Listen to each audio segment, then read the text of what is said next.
Bapakku yang ajaib, penolong hidupku, anugerahmu besar, melimpah bagiku. Bapakku yang baik, kekuatan jiwaku, kuasa-Mu dahsyat, penerobos hidupku. Ku berseru mengangkat tanganku, percaya Kau takkan membiarkanku sendiri. Ku melangkah dengan iman kekuatan-Mu, bersama-Mu ku lewati segalanya.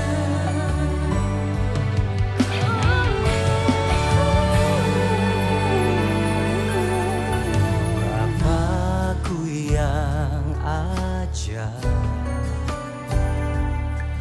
penolong hidupku, anugerah-Mu besar, melimpah bagiku. Bapakku yang baik, kekuatan jiwaku, kuasa-Mu dahsyat, penerobos hidupku, penerobos hidupku.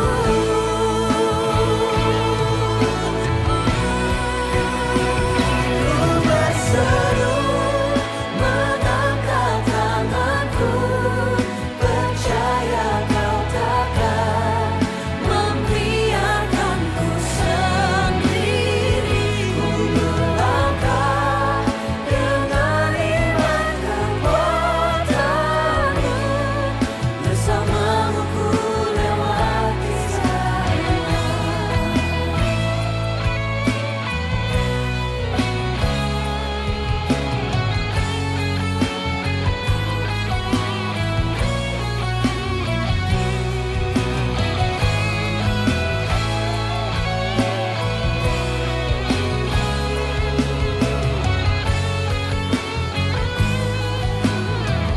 Apapun yang sedang kita alami saat ini, ingat kita punya Bapa yang baik, kita punya Bapa yang ajaib. Pasti ada jalan keluar karena Dia penerobos hidup kita.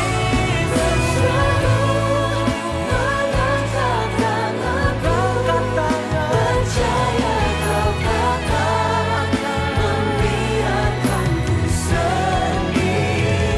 Ku melangkah dengan iman kekuatan-Mu, bersama-Mu ku lewati segalanya. Melangkah dengan iman kekuatan-Mu, bersama-Mu ku lewati segalanya. Bersama-Mu ku lewati segalanya.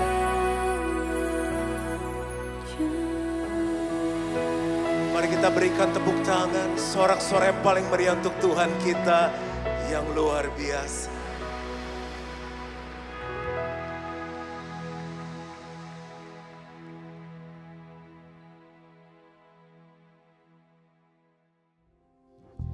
Selamat hari Minggu Jemaat Tuhan.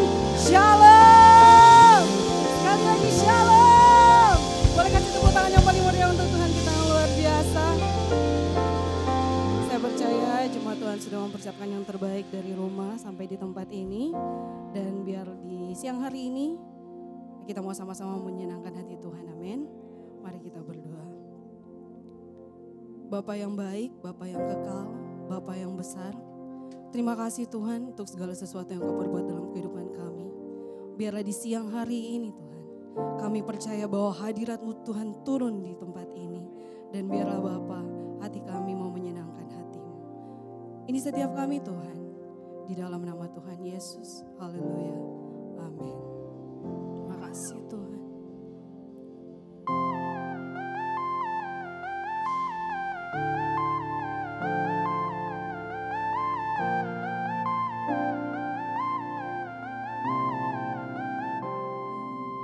Bila kulihat bintang gemerlap dan bulan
Kau tak tertandingi, nama di atas segala nama.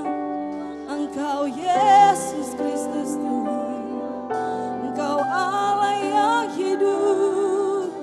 Oh glory bagimu, Hosana bagi Raja. Haleluya.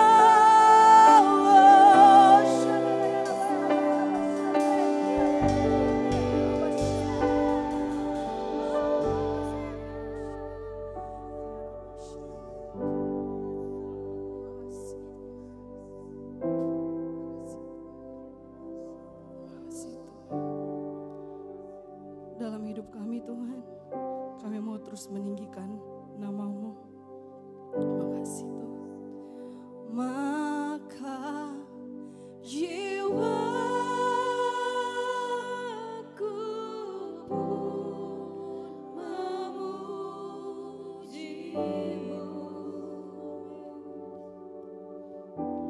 Sungguh besar, Kau terlebih besar dari apapun Tuhan. Kau Allahku,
yang terbaik untuk Tuhan kita yang luar biasa. Haleluya.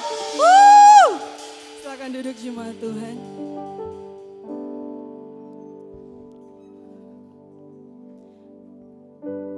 Thank you Jesus.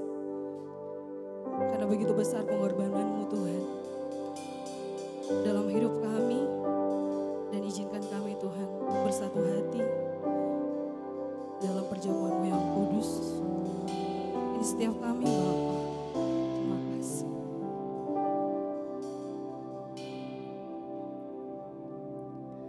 Besar mulia kasih-Mu, Kau korbankan hidup-Mu, curahkan darah-Mu sebagai ganti dosaku.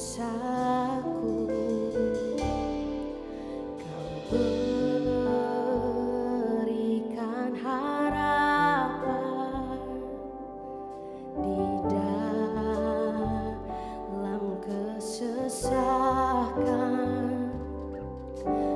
Agunglah perbuatan-Mu, Yesus Tuhan penebusku. Karena kasih-Mu yang selamatkanku, menyucikan dan menebus hidupku. Ku naikkan syukur buat pengorbanan-Mu, Maha mulia dan terindahkan Yesus.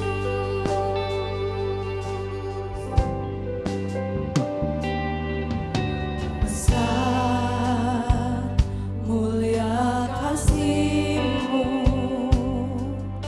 Kau korbankan hidup-Mu, curahkan darah-Mu sebagai ganti dosaku. Kau berikan harapan di dalam kesesakan. Agunglah perbuatan-Mu, Yesus Tuhan penebusku.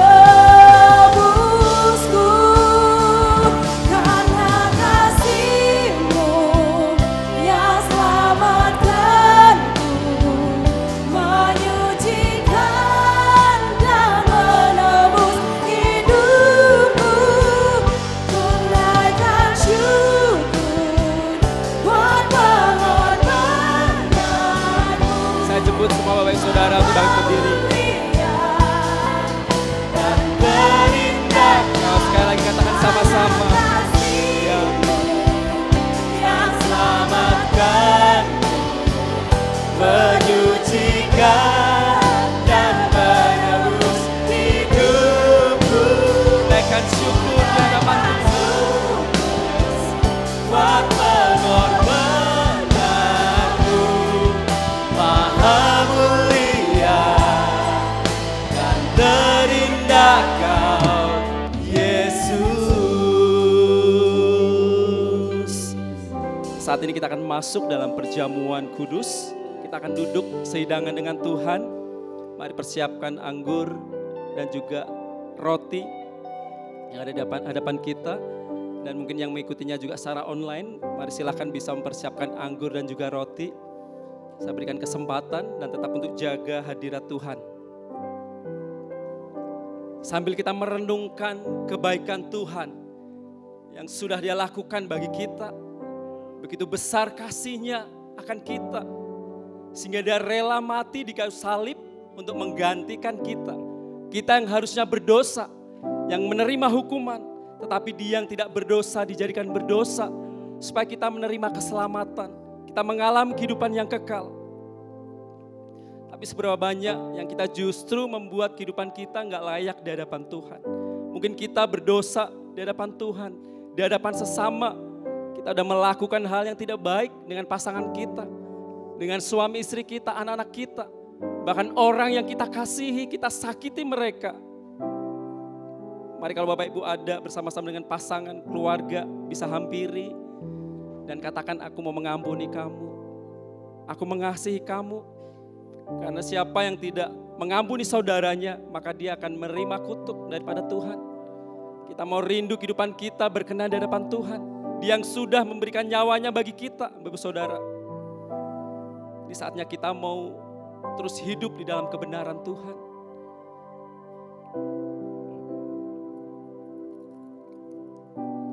Terima kasih Tuhan. Kami percaya, kami rindukan Tuhan. Biar perjamuan kudus ini kami bukan lakukan hanya sebulan sekali, tapi kami rindukan ini menjadi momen untuk kami sungguh-sungguh hidup di dalam Tuhan. Kami memaknai kematian-Mu untuk kami memberikan kehidupan kami seutuhnya di hadapan Tuhan. Ampuni kami Tuhan, kalau kami menyakiti hati-Mu, bahkan menyakiti pasangan kami, menyakiti sesama kami. Kami minta ampun Tuhan, kamu mengampuni orang-orang yang sudah menyakiti kami. Biar kami layak di hadapan-Mu untuk bisa duduk sehidangan dengan Tuhan.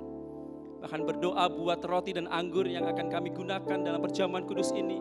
Biar Tuhan kuduskan, layakkan. Bahkan hamba-Mu yang akan melayaninya, Engkau urapi Tuhan. Terima kasih Bapa. Mari Bapak Ibu Saudara, kita angkat roti yang ada lambang tubuh Kristus tinggi-tinggi di hadapan Tuhan. Kita percaya bahwa roti yang ada di tangan kita adalah persekutuan dengan tubuh Kristus. Kita renungkan pengorbanan Yesus di kayu salib Bapak Saudara. Tubuhnya disiksa, dicambuk, bahkan wajahnya tidak lagi rupa manusia. Semua dilakukannya agar Bapak Saudara kita menerima keselamatan. Sebab apa yang telah kuteruskan kepadamu, telah aku terima dari Tuhan, yaitu bahwa Tuhan Yesus pada malam waktu ia diserahkan, mengambil roti dan sesudah itu ia mengucap syukur atasnya. Ia memecah-mecahkannya dan berkata, inilah tubuhku yang diserahkan bagi kamu. Perbuatlah ini menjadi peringatan akan aku. Mari kita makan roti yang adalah lambang tubuh Kristus dengan iman dan ucapan syukur.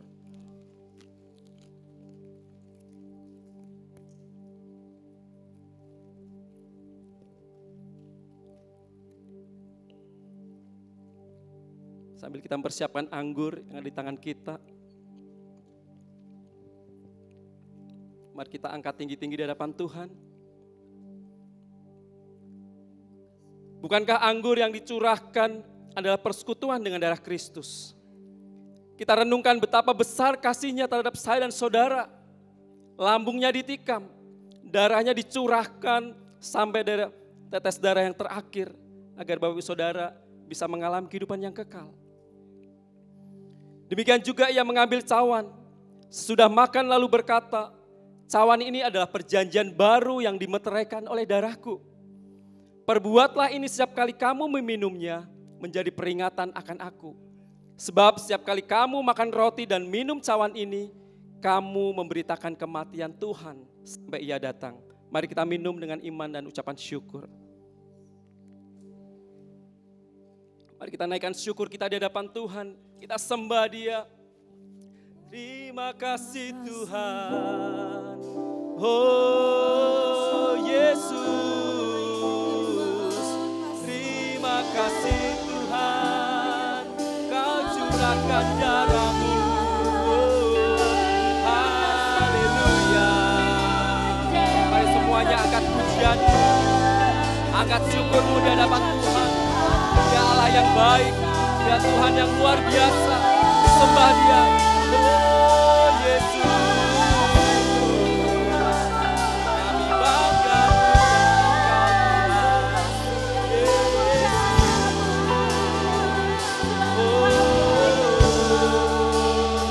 Haleluya. Allah yang dahsyat.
Tuhan kita yang luar biasa.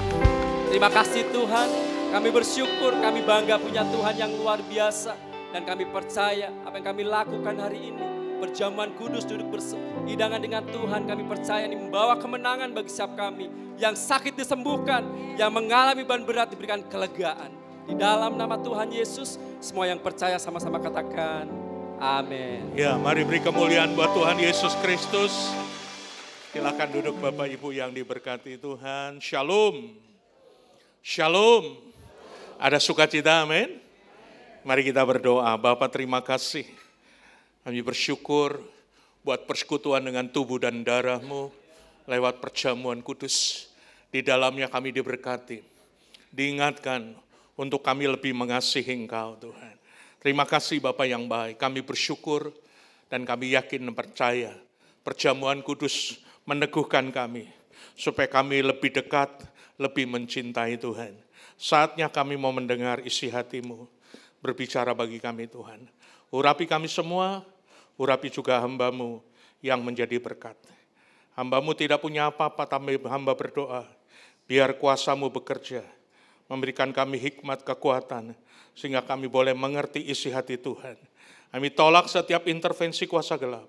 Roh-roh jahat iblis bentuk apapun, kami tolak dalam nama Yesus. Kami sambut firman-Mu, haleluya, amin. Mari tengok kanan kiri, katakan, engkau pasti diberkati Tuhan. Amin, iya. Bapak Ibu, Alkitab, orang-orang di luar sana mengatakan bahwa hidup itu adalah perjuangan. Saya setuju.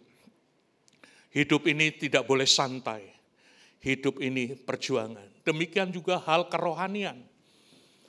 Tidak ada kerohanian yang santai. Tapi banyak orang Kristen kerohaniannya santai, bahkan masa bodoh. Padahal Alkitab berkata hidup dalam kerohanian itu perlu perjuangan. Kita harus hidup dalam perjuangan iman. Kenapa kita harus hidup dalam perjuangan iman? Karena kita masih di dunia. Masih perkara-perkara dosa, daya tarik dosa, perkara-perkara dunia seringkali kita menarik kita. Kalau kita tidak punya perjuangan iman, maka kita mudah hancur. Amin Bapak Ibu, tema saya adalah berjuanglah dalam perjuangan iman.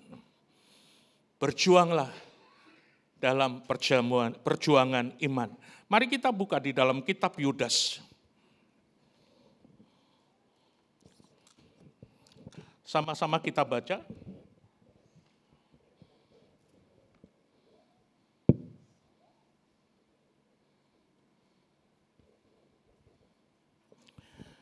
Yudas pasal yang pertama, hanya satu ayat saja. Ya, kita baca mulai ayat yang ketiga, hanya ayat 3. Saudara-saudaraku yang kekasih, sementara aku bersungguh-sungguh berusaha menulis kepada kamu tentang keselamatan kita bersama. Aku merasa terdorong untuk menulis ini kepada kamu dan menasehati kamu, supaya kamu tetap berjuang untuk mempertahankan iman yang telah disampaikan kepada orang-orang kudus. Saudara, ayat ini berkata dengan jelas, kita harus berjuang mempertahankan Dari ayat ini ada 3 kata penting. Yang pertama tentang keselamatan bersama. Ternyata perjuangan iman itu menentukan keselamatan saudara dan saya. Amin, saudaraku. Yang kedua kata perjuangan. Loh, kata perjuangan itu berarti ada apa? Peperangan. Ada musuh. Ada hal yang akan menyerang diri kita. Makanya kita perlu perjuangan. Yang ketiga, mempertahankan iman. Kalau kata mempertahankan iman berarti ada yang mau merebut. Ada yang berusaha untuk menarik kita. Ada yang berusaha untuk menjatuhkan iman kita. Maka kita perlu mempertahankan iman. Amin Bapak Ibu. Jadi hal penting. Nah ternyata banyak orang tidak menyadari ini. Sehingga kerohaniannya santai. Masa bodoh. Padahal kita harus berjuang mempertahankan iman. Ini yang penting bagi kita saudara. Lalu persoalannya, apakah kita termasuk orang yang santai masa bodoh? Atau kita mampu untuk berjuang mempertahankan iman. Saudaraku yang kekasih yang diberkati Tuhan, ada banyak orang begitu santai dalam kerohanian mereka. Mereka tidak peduli soal apakah benar-benar kita menjadi orang Kristen yang sungguh-sungguh di dalam Tuhan. Atau sebaliknya, kita masa bodoh dengan kekristenan kita. Saya jujur Bapak Ibu, ada banyak orang yang masa bodoh dengan kekristenan kita. Masa bodoh. Apalagi disuruh berjuang untuk mempertahankan iman. Wow, jauh banget ada banyak. Nah, ini yang pertama kita harus garis bawahi. Kenapa sih kita harus berjuang mempertahankan iman? Yang pertama, kita punya musuh. Dan musuh kita bukan papa mantu, mama mantu, bukan kakak atau adik kita, bukan tetangga kita. Tapi musuh kita adalah iblis. Jadi penting sekali kita punya musuh. Dan dia akan berjalan keliling seperti singa yang mengaum-ngaum. Dia mencari orang yang dapat ditelannya. Dengan jelas, mari kita baca di dalam 1 Petrus pasal 5.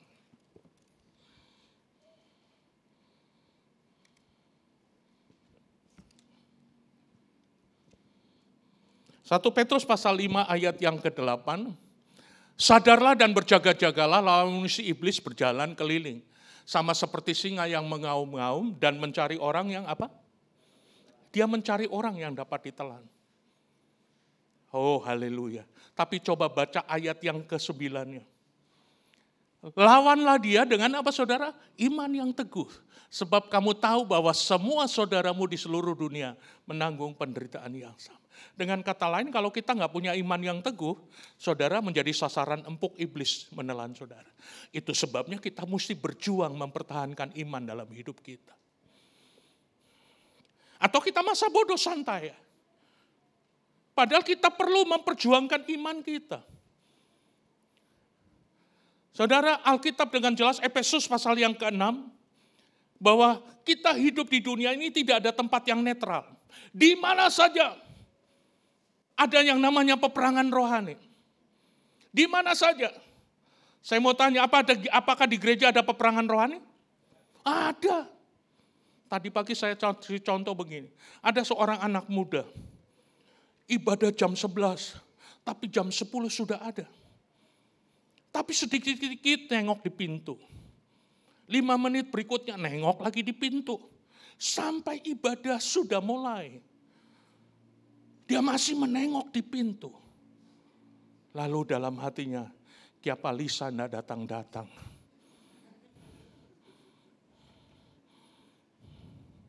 Berarti dia datang ke gereja cari siapa? Lisa. Bukan cari Tuhan. Maka sedikit-sedikit dia nengok di pintu. Begitu Lisa sampai jam setengah 12, ibadah semoklar belum sampai-sampai, maka pulang gak dapat berkat apa-apa. Mukanya cemberut kayak pepaya tono. Mau pulang marah-marah. Iblis bekerja. Halo. Coba kita baca Efesus pasal yang ke-6. Kenakanlah seluruh perlengkapan senjata Allah supaya kamu dapat bertahan melawan tipu muslihat iblis. Karena perjuangan kita bukan melawan darah dan daging, tetapi melawan pemerintah-pemerintah, melawan penguasa-penguasa, melawan penghulu-penghulu dunia yang gelap ini, yaitu melawan roh-roh jahat. Kita bukan melawan darah dan daging. Coba kita lompat sedikit, ayat 16. Dalam segala keadaan pergunakanlah apa saudara? Perisai iman. Supaya dengan perisai itu kamu dapat apa? Dapat menahan setiap panah api si jahat. Berarti kalau kita nggak punya perisai iman, tembus di pikiran, tembus di hati, tembus di mana-mana. Sehingga pikiran kita Kristen tapi kotor.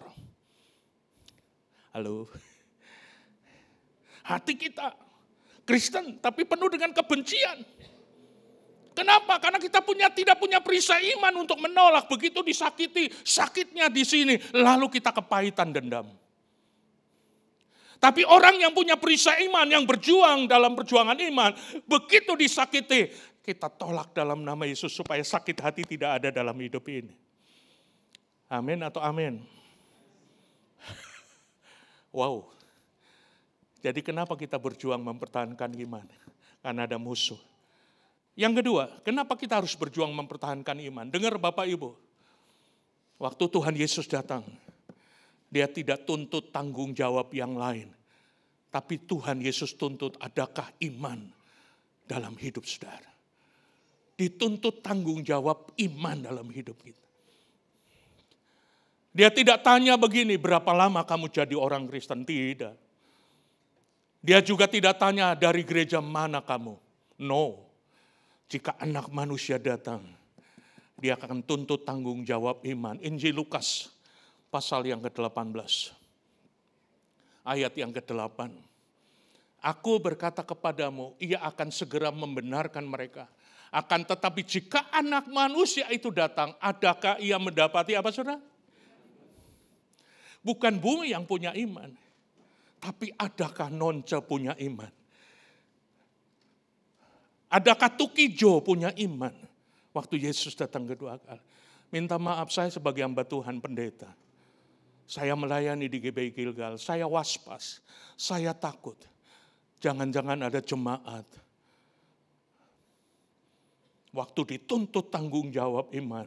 Dia berkata, Tuhan minta ampun. Kita iman so ditukar dengan kuntilanak rambut panjang. Mengerti maksud saya? Waktu dituntut tanggung jawab iman, dia berkata, Tuhan minta maaf. Imanku sudah ditukar dengan uang 1 gepok. Berjut-jut yang membuat hatiku terkejut. Sehingga imannya ditukar dengan korupsi. Anak muda, engkau mampukah mempertahankan iman? Jangan sampai kita berkata, Tuhan minta ampun. Imanku sudah ditukar dengan seks bebas, narkoba, minuman keras.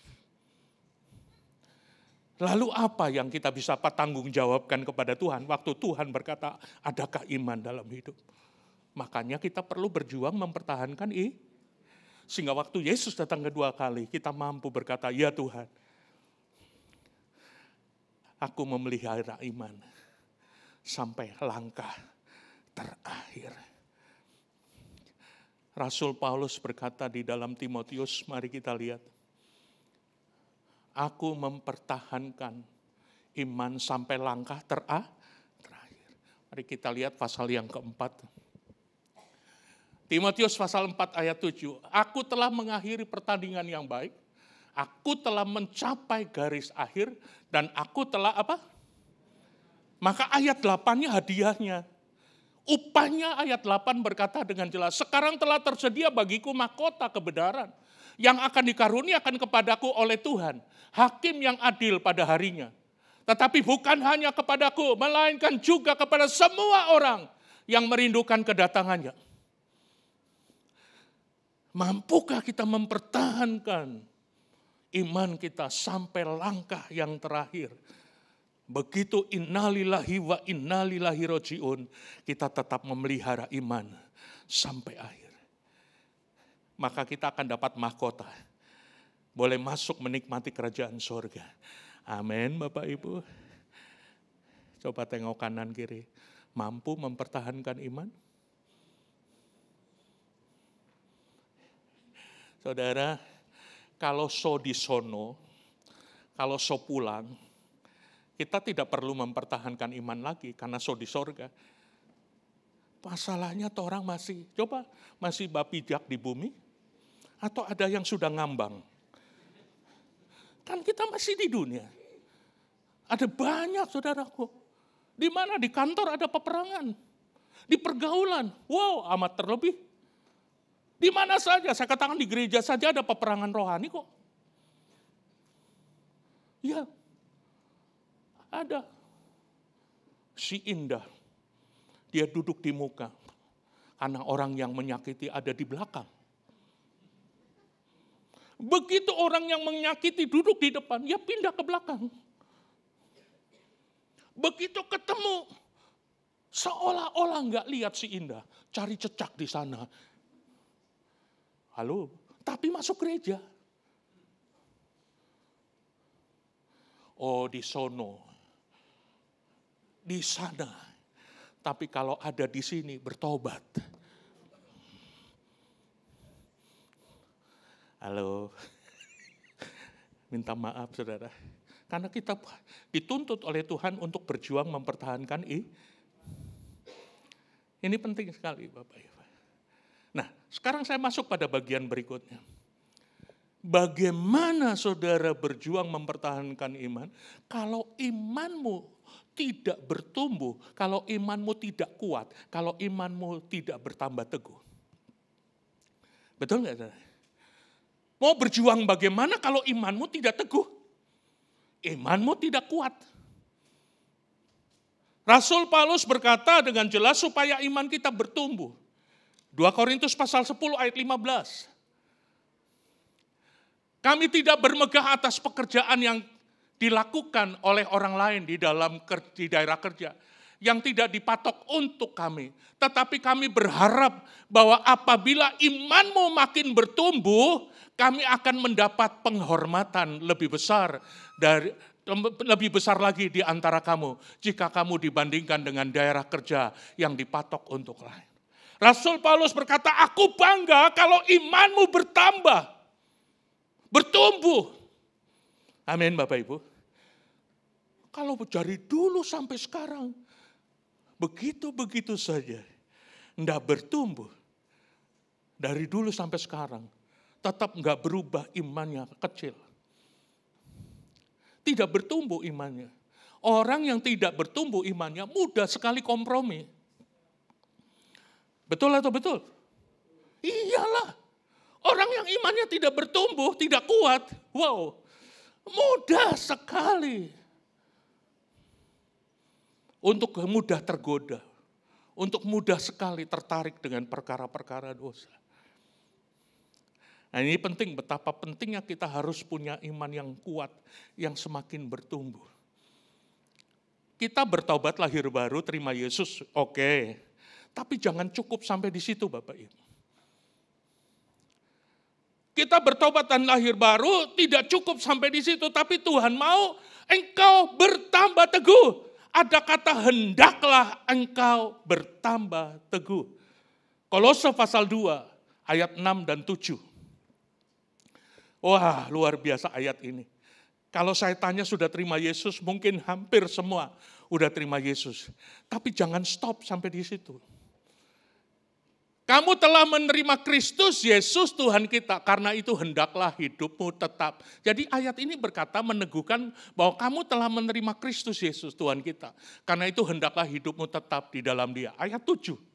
Ini perintah. Hendaklah kamu berakar di dalam Dia dan dibangun di atas Dia. Hendaklah kamu apa saudara? Bertambah teguh dalam iman yang telah diajarkan kepadamu dan hendaklah hatimu melimpah dengan syukur. Ini perintah loh. Kita sudah terima Yesus, is okay. Bagus. Tapi jangan stop sampai situ.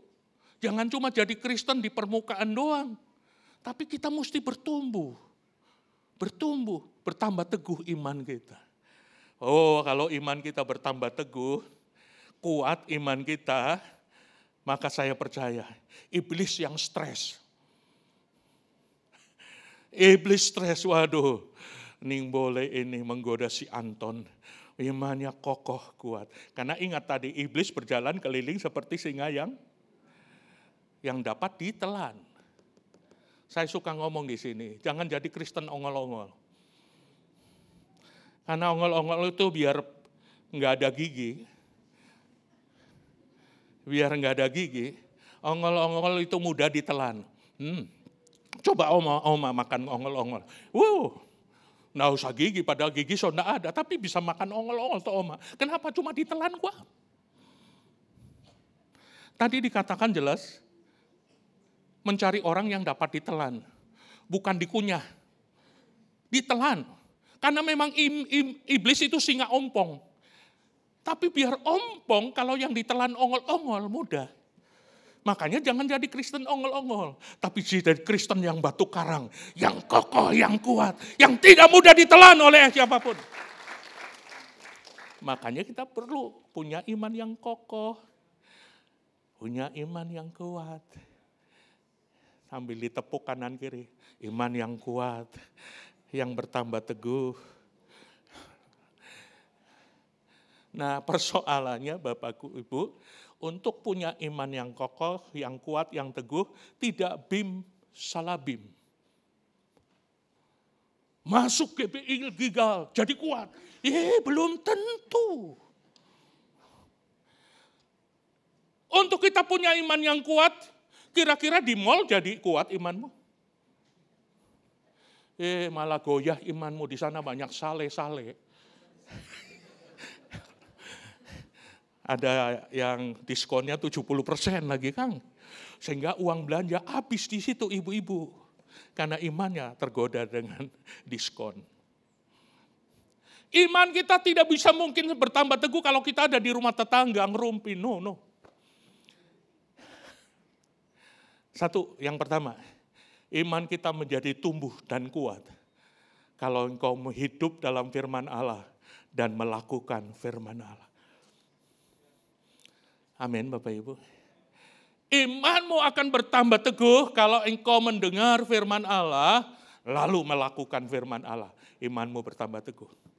Roma 10 ayat yang ke-17. Iman timbul dari pendengaran akan firman Allah. Ya. Jadi iman timbul dari pendengaran akan firman Allah. Tapi kata pendengaran di sini artinya dengar-dengaran. Kalau dikatakan mendengar firman Tuhan, banyak orang dengar firman Tuhan. Tapi ada banyak orang mendengar, tapi tidak mendengar. Kan bingung ya? Pak Pendeta Edi, apa maksudnya mendengar tapi tidak mendengar? Saya berulang-ulang ilustrasikan ini di tempat ini. Satu saat saya main kelereng. Apa tuh kelereng? Kanikire. Di rumah tetangga, usia saya masih 8,5 tahun. Papa saya panggil, Edi, saya dengar.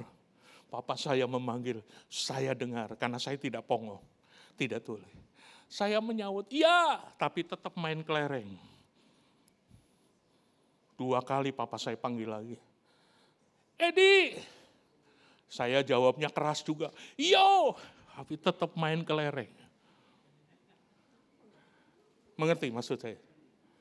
Yang ketiga kalinya papa saya nggak panggil lagi. Dulu ada paka-paka bolsak yang bunga-bunga, yang pakai rotan. Tahu ya? Zaman ibu-ibu, bapak-bapak masih saya lihat di Tomohon ada itu. Di Tomohon. Kalau saudara naik ke Tomohon sebelah kiri ada. Ya, papa saya enggak lagi panggil. Tapi pelan-pelan dia dekati saya lagi main kelereng. Saya dipukul 3 kali. Dipanggil cuma iyo. Tapi tidak mau datang. Itu yang disebut mendengar, tapi tidak mendengar.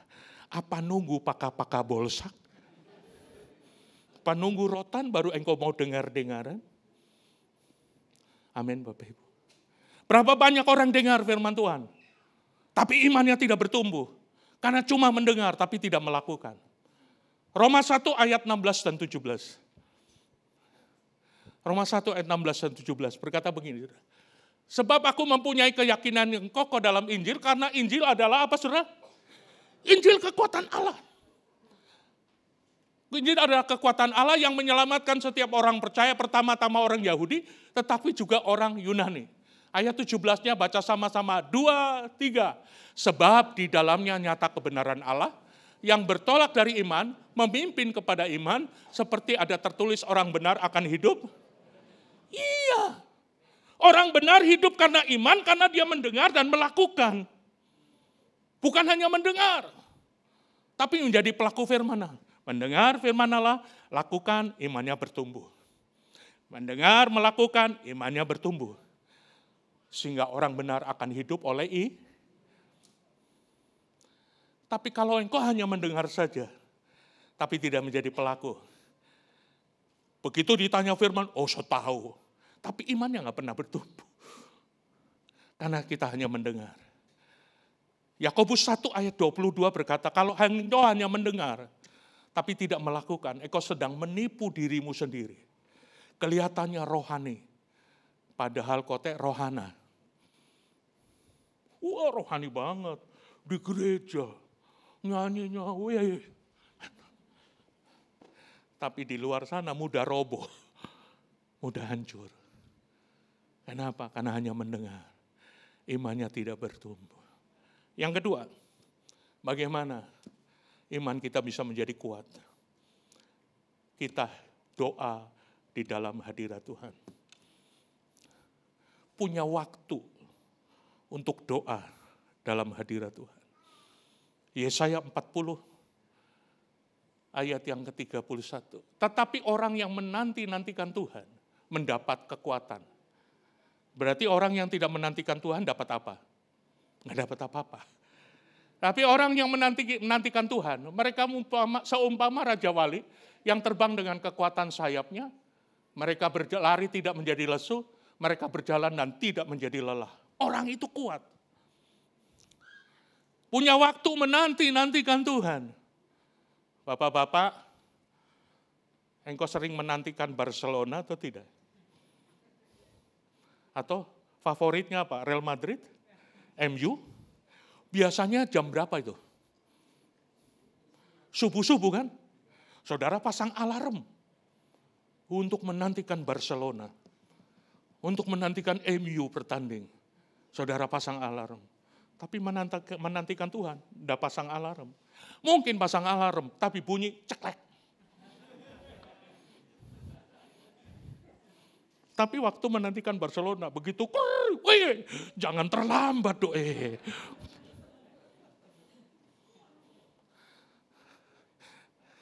Ada pengalaman.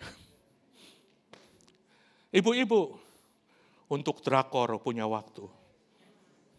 Wih, jangan ketinggalan. Saya ingat dulu ada telenovela yang begitu menggandrungi Cassandra. Saya ingat, kenapa saya ingat saudaraku? Karena ada bapak-bapak pulang mengamuk. Karena dia pulang nggak ada makanan. Karena film itu, telenovela itu jam tayangnya jam 11 sampai jam 12. Jam-jam memasak. Oh, suami pulang mau makan, nggak ada makanan. Kenapa mah tidak masak? Soalnya Cassandra so masuk penjara. Gitu.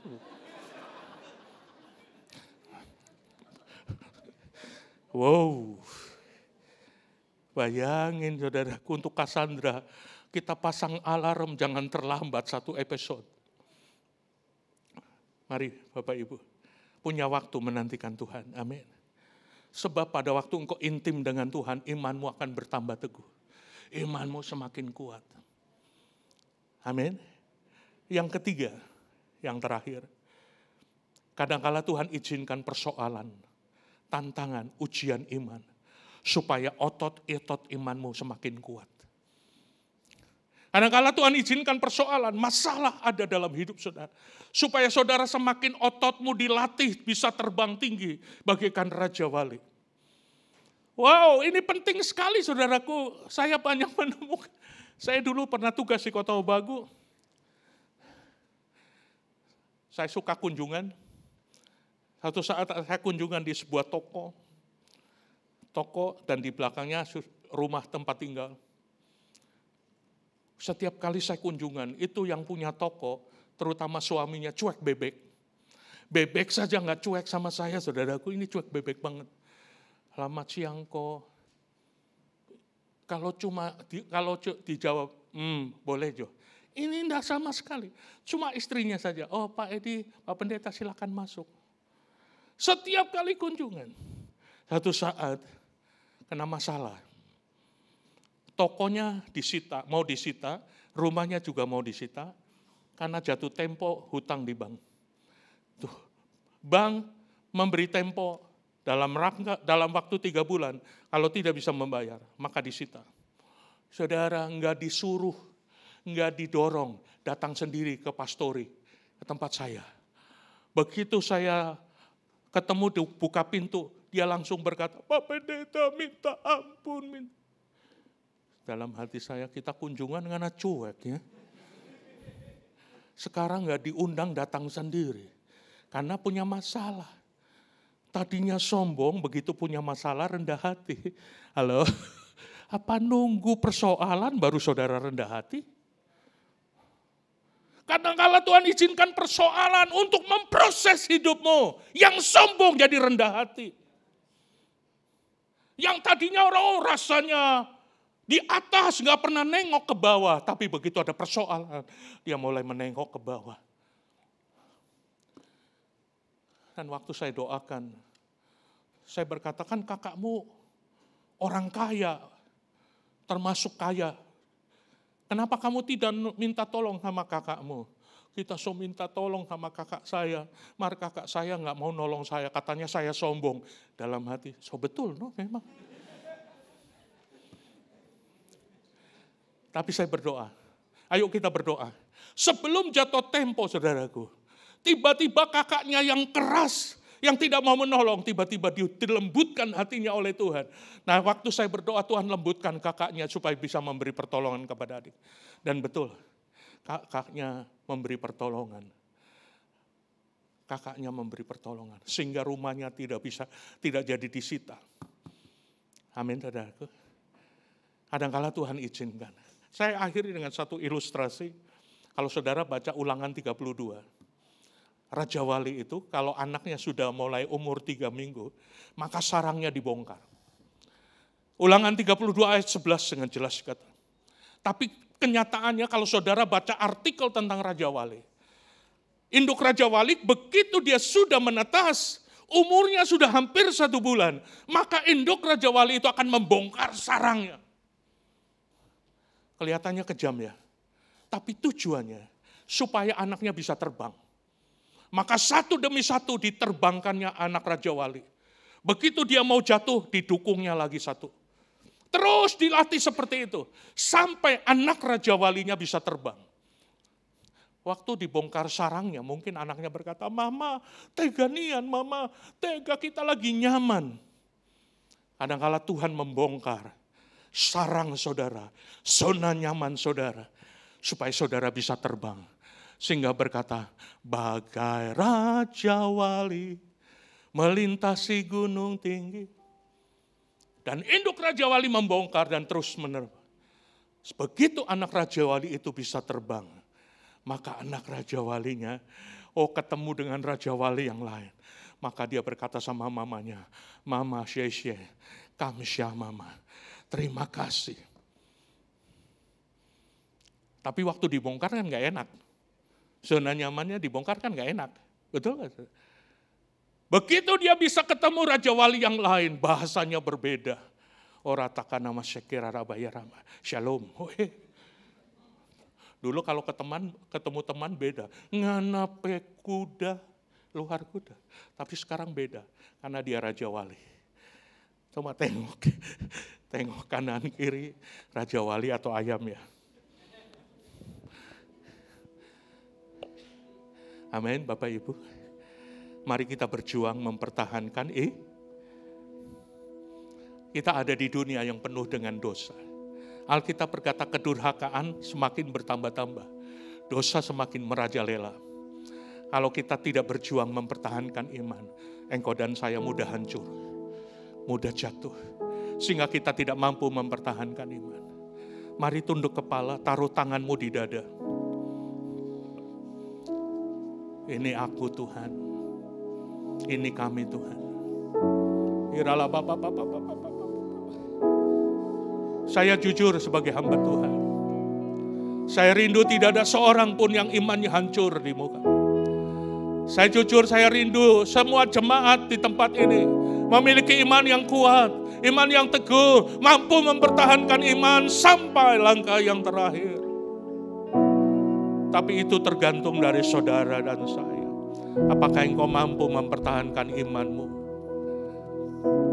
Karena peperangan kita bukan melawan darah dan daging, tapi engkau sedang melawan penguasa di udara, roh-roh jahat. Engkau tilik jemaatmu Tuhan.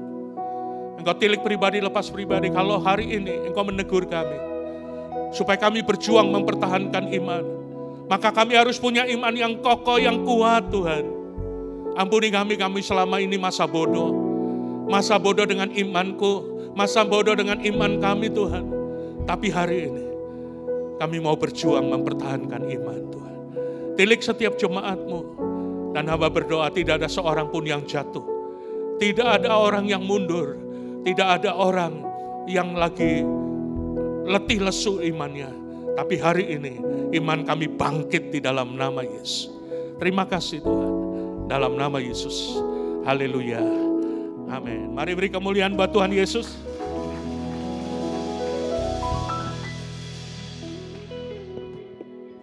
Sekali lagi beri kemuliaan buat Tuhan Yesus. Amin.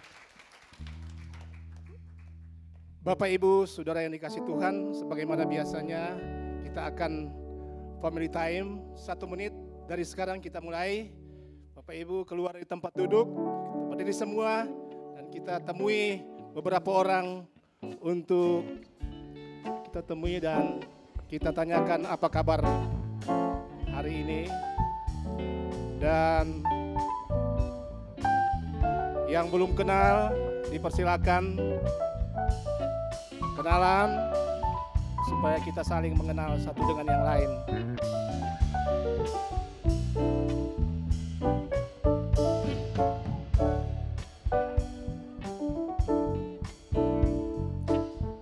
Masih ada waktu.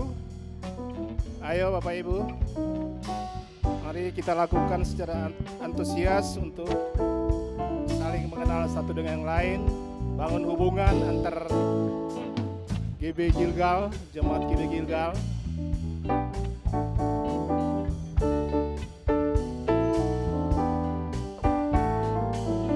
Oke, terima kasih Bapak Ibu, antusiasnya sudah saling berhubungan satu dengan yang lain. Tuhan Yesus memberkati. Dan saat ini kami menyambut bagi jemaat yang baru pertama kali hadir pada siang hari ini. Kami ucapkan selamat datang di GB Gilgal. Bapak Ibu bukan orang asing di tempat ini, tapi kita semua adalah satu keluarga di dalam Tuhan. Amin. Dan apabila Bapak Ibu ingin bertanya tentang nilai yang dibangun di gereja ini, Bapak Ibu bisa ketemu dengan hamba-hamba Tuhan yang ada. Terima kasih, Tuhan Yesus memberkati. Dan selanjutnya saya akan menyampaikan pengumuman, yaitu kegiatan GB Gilgal di bulan Desember. Pada tanggal 7 Desember ada kegiatan ibadah perayaan Pontrang Natal Youth Youth. Jadi akan diadakan, jangan lupa akan diadakan pada 7 Desember 2024 jam 18.30 di tempat ini. Dan berikut Natal Kid. Natal Kid akan diadakan pada tanggal 13 Desember jam 4 sore di tempat ini juga. Dan untuk Natal umum akan diadakan pada tanggal 22 Desember 2024, tepatnya hari Minggu, dan akan diadakan 2 kali, yaitu ibadah yang pertama jam 9 pagi dimulai, dan ibadah kedua jam 11 dimulai. Kami mengharapkan seluruh Bapak Ibu yang hadir pada siang hari ini bisa menghadiri untuk ibadah perayaan Natal umum Gereja GB Gilgal. Demikian pengumuman. Tuhan Yesus memberkati. Mari kita bangkit berdiri jemaat Tuhan. Kita mau angkat pujian ini sama-sama.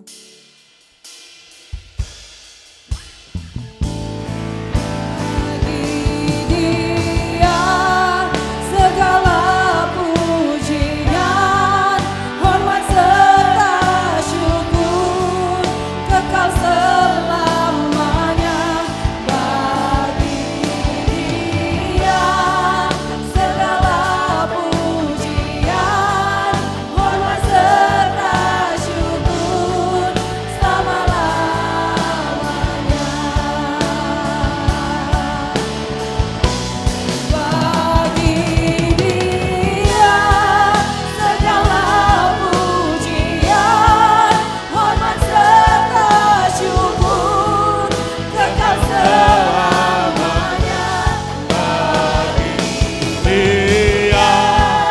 segala pujian, hormat serta syukur selama-lamanya. Selama-lamanya. Selama-lamanya.